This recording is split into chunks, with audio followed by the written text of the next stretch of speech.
Welcome everyone, and thank you so much for clicking on this video. Today we are going to look into email marketing optimization for apparel stores. Of course, one of the most important touch points besides the site itself in the buyer's journey, and one that we can help bring the customer back to the site. And because of this, we want to focus on and generate an extra video for this particular topic, so we go deep enough on it. And most of you are already familiar with basic email marketing things, so we're not going to bore you with that stuff. We're not going to look into abandoned cart flows that are super basic or anything like that. And here, to keep things interesting, we're going to look into advanced tactics only and how they apply to specifically apparel stores. So let's jump into it. But before we do that, if you haven't already, subscribe to the channel, like the video, please do so now. It will help me keep super motivated to produce further value to all of you guys. So first of all, you have your fashion store and people will proceed to checkout. And there, if you have any kind of popularity, there will be all of these plugins that will come and pop up with saving coupons. And this is actually a native feature now on Edge. So if you are using Microsoft Edge, which is gaining popularity as a browser, you will have this. And here it will just start shuffling these different coupons until it finds the one that is best for this particular card. And of course this does cannibalize your margins and does that a lot. So you have a case where a customer were already joining and going to checkout, looking to purchase, and now they are aware of all these different discounts that they could be using. So not ideal, you're cannibalizing your margins and you're making an extra step on this journey. So here, this could have been $28.49 more if this particular store applied unique discount codes. So in that kind of case, this Team Nova 2022 will not exist, and this discount code app would not be able to come up with that suggestion. And that way you could have your full margin. The goal with discounting in general is to force people to earn the discount, so it becomes a specifically valuable thing for them. And there, with the discounts, we can also push them around a little bit to purchase that item now as opposed to later.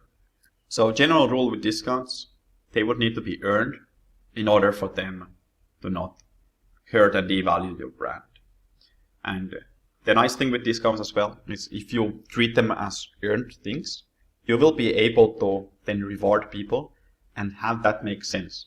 So if you lead with, say, 1/3 off, you really need to produce a really big discount afterward to actually have it feel like a special incentive for this particular group. And for that, I would recommend that you save those and utilize what's called a discount ladder. So with this strategy, you will be able to save those discounts and then utilize them to push people that have proven to be less motivated or less keen to purchase into purchasing. So you maximize that value you get from every single order with this strategy, because you're constantly trying to push them to the edge. As soon as they are on the edge, the offer is good enough for them, they would purchase, and then you will make your money. So by inventing and using a small discount, we can nudge people to a desired action. And we've also found that this works best when it is time-bound in some way with a limited discount code. So it's not going to be available forever. It's a custom limited discount code. And this ensures that people will not be able to just save it and come back whenever they would like to. So it needs to expire, because this leads to that sense of loss and fear of missing out. So it's available now. You don't know if there's going to be a similar opportunity, and that's why you value it more and you want to capitalize on it.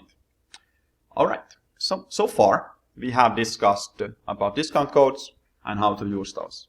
Now there's a lot there regarding collection. So in order for you to get the most out of these methods, you would need to be efficient at collecting those SMS or emails as well. So let's look into this SMS strategy next. And this is where SMS collection comes into play. So on your Klaviyo or email marketing backend, you should have created already an SMS subscriber segment. And this helps you better identify those people who have opted into the SMS marketing so that you can effectively and easily market to those people. And then you can combine these results with welcome series where new customers would then also, for example, receive an SMS to welcome them to the community. And that's sort of the APCs of SMS. You typically want to use that for welcome offers and then special deals. So not as powerful for, say, abandoned carts, but could be utilized for that as well. One last thing with SMS and the collection of SMS. It needs to be clear because it can very easily hurt your brand reputation if people kind of like get sneaked into the SMS marketing. You might even get into some legal trouble from that. So just make sure that it's abundantly clear what they are agreeing to and that they will get into this kind of list. It's more difficult to unsubscribe from SMS because you have to basically reply to it compared to email. So people understandably can be a little bit sensitive. So first way of collecting this is simply the opt-in form at the checkout. So here's a standard Shopify checkout where you can add this thing, so text with news and offers, adding a mobile phone number there, and there's going to be some sign-up text as well. A very standard, very safe, very secure, very commonly used way, and this is as clear as it gets. There's no dark pattern here of sneaking people into that list. Next up, we have the checkout here, would be the opt-in form from a pop-up. Here's an example of that. This is from the Try Guys. So simply subscribe and get 10% off, and there's some conditions here. You'll add your email, or in this kind of case, phone number, and you will get it on as an SMS. So that's the opt-in form way. Of course, you've seen plenty of these already for emails, and maybe these guys tested it versus email versus phone and found that phone is better. Maybe they didn't. It's very store specific anyway, so don't just blindly copy these, just test it yourself. And sign-up forms are very good at testing in general because even for a smaller store, sign-up forms are highly impactful. All right, so that's the Try Guys. I have a couple of other examples as well. So here's an example from Good American. And at first sight, this might look exactly like the previous one, where you have enter your mobile number, sign up for text option. However, this one is a little bit different because it's a two-step pull-up. So you hear how it looks like in real time. So first, they are collecting the email address to make sure that they have that. And then on the next step, they are collecting the phone number. So here's how it looks like. Once you press continue here, you get this almost there pop-up, and that's how it looks. So on the next one, you can put like sign up for texts, and I will try to pick your phone number from your phone. So that's that implementation you can consider as well. It is higher friction, but more quality as well. So you pretty much know that the people getting into your SMS list are going to be good, as well as the email as well, because they know that on the next step, it's probably going to ask for that SMS. The nice thing with that is that if you get the email, you can already start with that, and you don't necessarily need the phone number because they did sign up for that email list already. Next up, we have another example. And so this is from Venus, and they have a sign up form on their footer. So here's an example of that. So get 15% off when you sign up to these text alerts. And here the sign up is a little bit different, since you just text this style to this number, and then you will have that 15% off as a reply. So that's also something that you can consider as an opt-in. And here, don't go too crazy about it or around it. Like, you have here multiple options to do it. Doesn't mean that you have to take them all. In fact, if you take them all, it can be a little bit overwhelming. I would start with the checkout one to get yourself going with the SMS. See how it goes. Those should be the most open to it in a way, because they did go through it clearly, and there's no specific incentive for them to do that. And then you can start adding these additional layers to it. So that's on the SMS collection part. Next, let's look into little Klaviyo settings. So as an apparel store owner, you rely on email a lot. One really nice thing with Klaviyo is that they have a smart sending functionality, and here it's what it does. But this is one that we recommend implementing, because this will enable us to avoid overwhelm. So it can skip through some emails that have, for example, already received an email recently, and ensures that you're not pushing too hard on that, because there might be a lot of overlap with other email sequences. Say you have a welcome flow and abandoned cart flow and VIP flow, and then like person would get like all of those. It's a very overwhelming experience and can be turn off for many people. So this ensures that it doesn't happen, your email account stays in good standing, and that you will have a good relationship with your customer. Same goes with the SMS flows. So you can have what's called a smart sending window, and this way you know that you're not going to send it on a weird time.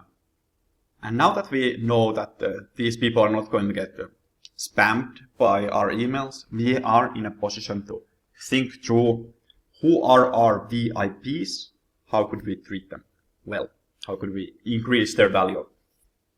And there's some examples here. So of course you'd want to make sure that your best customers keep purchasing. There's no surprise there. But many stores don't yet have a VIP flow. It's one of the things that is a little bit more advanced. You don't need it in the start, and then many stores just forget it. And this is one where you set it and forget it in a way. It's in a good way. You can just have these conditions, and as people become VIPs, they will get rated the same way every time. So you know that there's consistency there. If you found that these flows work best when they are combined with the store VIP program itself, and that way you have 2 touch points. The loyalty program is explained on the site, and then the email part supports that. There's a lot of different ways you can treat your VIPs. It doesn't always have to be a discount. So here there's a pre-order opportunity for people who are more on a VIP side, and that's something that can make them feel special. And these are the people that are more likely to purchase those products anyway. So it makes sense to start with them, and maybe even an opportunity to test different products. And here is a similar one. It's early access to new arrivals. So you can have these people get a little bit of a head start with that. And this also ensures that they have more of a reason to open your emails, as there might be something a little bit special there. So that helps. And lastly, this is a little bit related to the birthday email, but you can always make people feel more VIP by doing a birthday email. So an easy way to bridge that gap of feeling more special for the visitor, and also reactivate it if they haven't purchased for a long time. So highly recommend that approach as well. Okay, next we're going to look into some more flows. So what are some of the email flows that you might want to implement that are commonly missing and that cause you to miss out on revenue, because you simply don't have the full setup yet. So first flow out of those is the feedback flow. So you can have your customers be your best marketing tool by asking them for reviews. And a lot of revenue is lost by not just asking customers to review the product, because especially in the start, you will greatly benefit from having this social proof of having many reviews, making this product look popular, and then they also have an idea to review it. Okay, I was happy. What else might be there? So it actually helps in customer retention as well. And if you have treated them well, they are typically happy to share that experience. It makes people feel good, social, etc., and important as well. So I have something that can help others. So you are actually in a way like giving value, as weird as it sounds with the review email, just because you allow people to contribute. There's also more subtle ways. This is a fairly in-your-face asking for review type of email. You could consider something like what Sephora does, where you still have your regular email, but it's a little bit hidden here in terms of rating it. So you will add these products to the backend, and this will work in Shopify as well. And from there, you can rate them. So you have your purchases here and opportunity to write a review for the ones that you don't yet have written a review for. So especially for multiple orders, this can be a good approach. And if you have a store that you typically sell multiple pieces at once, consider this approach.